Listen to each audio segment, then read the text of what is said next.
سے پہلے جو حضرت علی مرتضیٰ رضی اللہ تعالیٰ کے حالات حضرت شیخ نے جمع کیے ہیں، انہی کے الفاظ کے اندر انشاءاللہ بطور برکت ہم آپ سے شیئر کریں گے۔ اللہ سے دعا ہے کہ اللہ تبارک و تعالیٰ ان اولیاء کاملین کی روحانی توجہات سے ہمیں مالا مال فرمائے۔ حضرت شیخ نے عنوان باندھا حضرت علی کرم اللہ وجہہ، فرماتے کہ 35 ہجری میں حضرت عثمان رضی اللہ تعالیٰ عنہ کی شہادت کے بعد دوسرے دن حضرت علی مسند خلافت اور متمکن ہوئے۔ آپ ہی کا ذکر خیر اس جگہ مقصود ہے کہ سلاسل چشتیہ میں حضور اکرم صلی اللہ علیہ وسلم کے فیض کا ظاہری سلسلہ آپ ہی سے ہے، تو گویا کہ سلسلہ چشتیہ کا جو ہے وہ ظاہری سلسلہ حضرت علی رضی اللہ تعالیٰ سے چلتا ہے۔ آپ کا نام علی، کنیت ابو تراب اور ابو الحسن ہے، لقب اسد اللہ ہے۔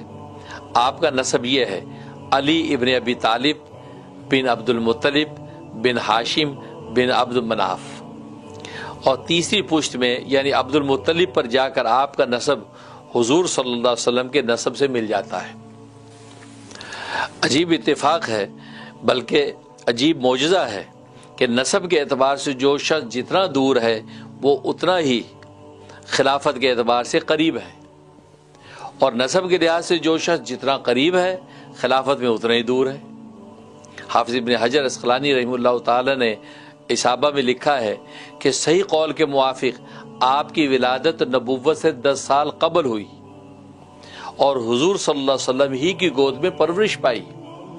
اس لحاظ سے حضور اکرم صلی اللہ علیہ وسلم کے ساتھ اخلاق اور عادات، طاعت و عبادات میں جتنا حضرت علی کرم اللہ وجہہ کو تلبس اور اتصال رہا ہے، دوسری جگہ اس کی نظیر ملنی مشکل ہے۔ اس پر سب کا اتفاق ہے کہ حضرت علی ان چند خوش نصیبوں میں سے ہیں جنہیں بچپن میں ہی اسلام لانے کی سعادت حاصل ہوئی۔ البتہ اس میں اختلاف ہے کہ قبول اسلام کے وقت عمر کیا تھی۔ مورخین نے 8 سال، 9 سال اور 10 سال کی عمر کا ہونا بیان کیا ہے۔ فرمایا کرتے تھے کہ میں نے تمام لوگوں سے 7 سال قبل نماز پڑھنا شروع کر دی تھی، تمام لوگوں سے 7 سال قبل نماز پڑھنا شروع کر دی تھی۔ آپ کے مناقب بہت ہی کثرت سے منقول ہیں۔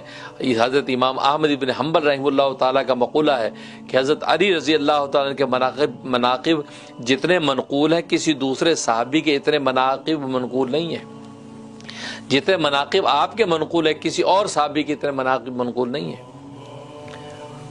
بعض مشائخ نے اس کی وجہ یہ بتلائی کہ بنو امیہ کے زمانے میں حضرت علی کرم اللہ وجہہ سے لوگوں کو بغض تھا، اس لیے اس کی تردید کی وجہ سے علماء حقہ آپ کے مناقب کی روایات بکثرت نقل فرماتے تھے۔ تو اس عداوت کے ریئیکشن میں گویا کہ اظہار محبت جو علماء نے کیا اور زیادہ سے زیادہ مناقب آپ کے جمع کیے، اور اسی وجہ سے امام نسائی رحمہ اللہ تعالیٰ وغیرہ کو آپ کے فضائل میں مستقل رسائل تصنیف فرمانے کی ضرورت پیش آئی۔ شجاعت، بہادری، مارکوں میں گھس جانا آپ کے مخصوص صفات ہیں۔ علوم ظاہریہ اور باطنیہ کی نشو و اشاعت آپ کا خصوصی مشغلہ تھا۔ غزوہ خیبر میں نبی اکرم صلی اللہ علیہ وسلم کی زبان مبارک سے حب اللہ اور حب الرسول کا پروانہ ملا، جس کی تقریب بھی ہوئی کہ اس غزوے میں ایک روز حضور صلی اللہ علیہ وسلم نے ارشاد فرمایا کل کو جھنڈا ایسے شخص کو ملے گا کہ جو اللہ اور اس کے رسول سے محبت رکھتا ہے۔ جب یہ بات کہی تو سارے صحابہ منتظر کہ محبت تو میں بھی رکھتا ہوں، محبت میں بھی رکھتا ہوں، ہر بندہ منتظر پتہ کس کا نام آئے گا، اور اللہ رسول بھی اس کو محبوب رکھتے ہیں، ایسا وہ شخص ہے، محبت وہ بھی کرتا ہے، وہ محبوب بھی ہے۔ اس ارشاد کے بعد باوجود کہ حضرت علی کی آنکھیں آشوب کرتی تھیں پھر بھی حضور صلی اللہ علیہ وسلم نے جھنڈا آپ ہی کو مرمت فرمایا اور آشوب کے لیے اپنا لعاب مبارک لگا دیا، جس سے وہ اچھی ہو گئی۔ تو یہ آپ کی منقبت، خوف و خشیت، عنوان باندھا خوف و خشیت۔ حضرت علی کرم اللہ وجہہ عبادت و طاعت میں خوف و خشیت الہی میں اپنی نظیر آپ تھے۔ ان کے اس سلسلے میں بہت سے واقعات کتب تواریخ میں موجود ہیں۔ عادت شریفہ تھی کہ جب نماز کا وقت آتا تو بدن میں کپ کپی دوڑ جاتی، چہرہ کا رنگ زرد ہو جاتا۔ دریافت کرنے پر فرمایا کہ یہ اس امانت کی ادائیگی کا وقت ہے کہ جس کو حق تعالیٰ نے آسمان و زمین و پہاڑ پر اتارا، مگر اس کے تحمل سے عاجز ہو گئے اور میں نے اس کا تحمل کیا ہوا ہے، یہ فرماتے تھے۔ اور حقیقت ہے مومن صادق کی یہی شان ہے۔ کمیل کہتے ہیں کہ میں ایک مرتبہ حضرت علی رضی اللہ تعالیٰ عنہ کے ساتھ چلا اور ایک قبرستان میں پہنچا اور ایک مقبرے کی طرف متوجہ ہو کے فرمایا، اے مقبرے والو، بوسیدگی والو، اے وحشت اور تنہائی والو، کیا حال ہے؟ ہماری خبر تو یہ ہے کہ تمہارے مرنے کے بعد اموال آپس میں تقسیم کر لیے گئے، اولادیں یتیم ہو گئیں، بیویوں نے دوسرے شوہر کر لیے، یہ تو ہماری خبر ہے، کچھ اپنی بھی تو کہو۔ کہ وہ اہل قبر سے گویا کہ خطاب کر رہے ہیں، اپنی بھی تو کہو۔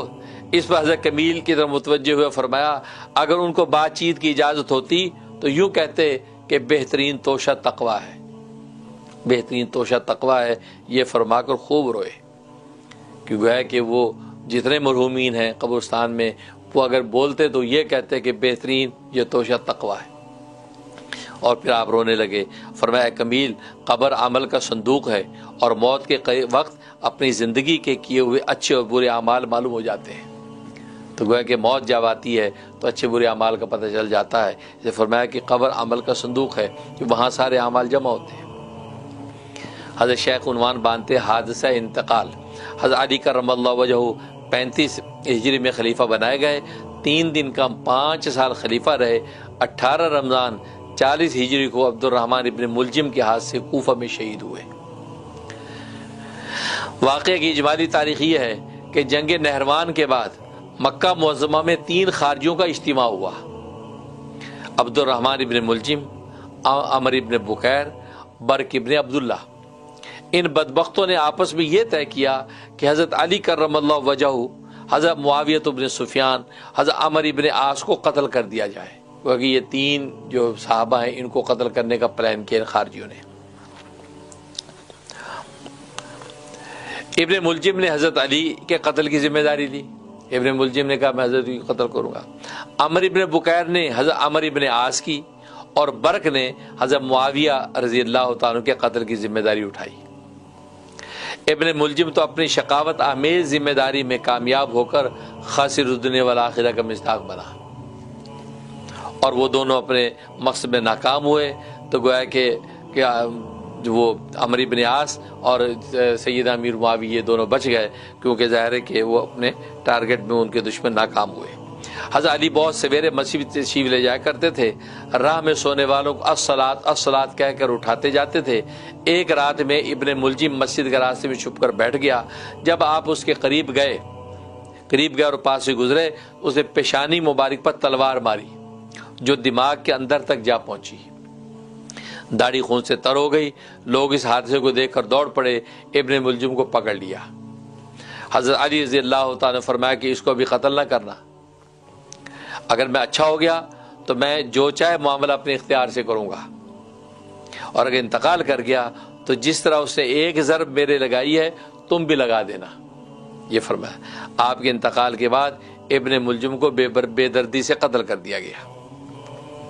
ایک مرتبہ خود حضرت علی رضی اللہ عنہ سے فرمایا تھا کہ اے علی، یعنی نبی پاک صلی اللہ علیہ وسلم نے ارشاد فرمایا کہ نبی پاک صلی اللہ علیہ وسلم نے جو ہے وہ نبی اکرم صلی اللہ علیہ وسلم اس بدعنما واقعے کی اطلاع بہت پہلے دے چکے تھے۔ ایک مرتبہ خود حضرت علی سے فرمایا تھا، اے علی، پہلی امتوں میں سب سے زیادہ شقی وہ تھا جس سے حضرت صالح کی اونٹنی کے پاؤں کاٹے تھے، اور پچھلوں میں سب سے زیادہ شقی وہ ہے جو تمہاری اس داڑھی کو تمہارے سر کے خون سے رنگین بنا دے گا۔ یعنی حضرت صلی اللہ علیہ وسلم نے پہلے سے خبر دی تھی کہ یہ واقعہ ہونے والا ہے، اور وہی ہوا کہ حضرت علی رضی اللہ عنہ شہید ہوئے اور آپ کی داڑھی جو ہے وہ خون سے رنگین ہو گئی۔ اس کے بعد حضرت شیخ نے عنوان باندھا متفرق واقعات۔ نمبر 1، حضرت علی فرماتے ہیں کہ ہم پر کئی دن ایسے گزرے کہ نہ تو ہمارے پاس کھانے کے لیے کوئی چیز تھی، نہ ہی نبی اکرم صلی اللہ علیہ وسلم کے پاس تھی۔ میں چلا جا رہا تھا کہ راستے میں ایک دینار پڑا ہوا ملا۔ تھوڑی دیر تو میں نے سوچا کسی کو اٹھاؤں یا نہ اٹھاؤں، آخر کار میں نے اسے اٹھا لیا، کیونکہ میں اس وقت بڑی تنگی میں تھا۔ اس کو لے کر بازار گیا، آٹا خرید کر حضرت فاطمہ کے پاس لے گیا، ان سے روٹی پکانے کو کہا۔ انہوں نے آٹا گوندنا شروع کیا، مگر بھوک کی وجہ سے ان کی کمزوری کا یہ حال تھا کہ ان کی پیشانی کے بال آٹا گوندنے کے برتن میں پہنچ رہے تھے، کمزوری سے یوں ڈول رہی تھی اس برتن پہ۔ باہر انہوں نے روٹی پکائی، میں حضور اکرم صلی اللہ علیہ وسلم کے پاس گیا اور اس واقعے کی اطلاع دی۔ آپ نے فرمایا اس کو کھا لو کہ یہ اللہ پاک نے تم کو رزق دیا ہے۔ تو یہ حضرت شیخ نے متفرق واقعات میں سے یہ ایک واقعہ بیان کیا. اور دوسرا واقعہ فرمایا کہ حضرت قیس بن ابی حازم فرماتے ہیں حضرت علی نے فرمایا کہ عمل کی بنسبت عمل کے مقبول ہونے کی طرف تقوی کے ذریعے زیادہ کوشش کیا کرو، عمل کرنے سے زیادہ عمل کے قبول ہونے کی کوشش کرو. اور تقوی کے ہوتے ہوئے کوئی عمل بھی تھوڑا نہیں کہا جا سکتا، اور وہ عمل تھوڑا کس طرح ہو سکتا ہے جو قبول کر لیا جائے. تقوی کے ساتھ کیا وہ تھوڑا سا عمل، وہ فرمایا کہ وہ تھوڑا نہیں ہے، وہ بہت زیادہ ہے. اور تیسرا واقعہ لکھتے ہیں فرمایا کرتے تھے کہ جو شخص اللہ کی تقدیر پر راضی ہو گیا تو تقدیر تو اس پر جاری ہو ہی جائے گی اور اس رضامندی کا اس کو اجر ملے گا، اور جو تقدیر الہی پر راضی نہ ہوا تو تقدیر تو اس پر جاری ہو کر رہے گی لیکن ایسے شخص کا عمل ضائع ہو جائے گا. کیونکہ تقدیر پہ راضی رہنا چاہیے، کیونکہ تقدیر نے تو ہو کے رہنا ہے، لیکن آپ کے رضامند ہونے سے اللہ خوش ہو کر آپ کو اجر عطا فرما دیتے ہیں. اگر تقدیر پہ انسان راضی نہیں ہوتا تو راضی نہ ہونے سے تقدیر ہٹتی نہیں ہے، وہ جاری ہوگی، لیکن آپ کے ناراضی ہونے کی وجہ سے عمل آپ کا ضائع ہو گیا، آپ کو اجر نہیں ملا. چوتھا لکھتے ہیں فرمایا کرتے ہیں کہ دنیا مردار ہے اور اس کے چاہنے والے کتے ہیں، لہذا جو اس دنیا میں سے کچھ لینا چاہے وہ کتوں کے ساتھ ملا جلا کرے. یعنی دنیا سے مراد یہ ہے کہ وہ دنیا جو خدا سے غافل کر دے، اس دنیا کے حصول کے اندر اگر لگ گئے کہ جو خدا سے غافل کر دینے والی ہے تو فرمایا کہ وہ پھر اس انسان کو چاہے کتوں کے ساتھ رہے، کیونکہ دنیا کو چاہنے والے کتے ہوتے ہیں. علامہ شعرانی رحمہ اللہ تعالیٰ نے حضرت علی کے اس مقولے کی تشریح کرتے ہوئے لکھا ہے کہ اس دنیا سے مراد وہ چیزیں ہیں جو حاجات ضروریہ سے زائد ہوں، اور جو چیزیں حاجات ضروریہ اور ضرورت کی ہیں وہ اس میں داخل نہیں ہیں. حوالہ دیا طبقات کا.